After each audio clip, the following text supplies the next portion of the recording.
ஆசை எல்லாருக்கும் தானக்கும். இந்த மண் மீது ஆசை வச்சேனே. ஜெகனி மாமா பேச்சு கட்டு தானே எல்லாத்தையும் பண்ண. என் மாமா சொல்றது தானே செஞ்சேன். என்ன தப்பு பண்ண? எல்லாரும் என்ன விட்டு போனாங்க. நான் மருமகனே, நான் கவலைப்படாத, நான் இருக்கிற கவலைப்படாதுன்னு என் மாமா சொன்னதை கேட்டேன். எங்க அப்பா அம்மா பேச்ச கேட்கல.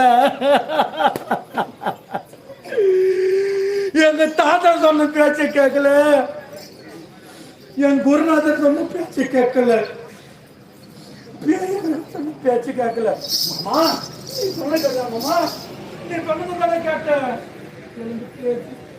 ஒரு வார்த்தை பேச்சு, ஒரு வார்த்தை பேச்சு. எனக்கு விட்டால் ஒருவர் இல்லை.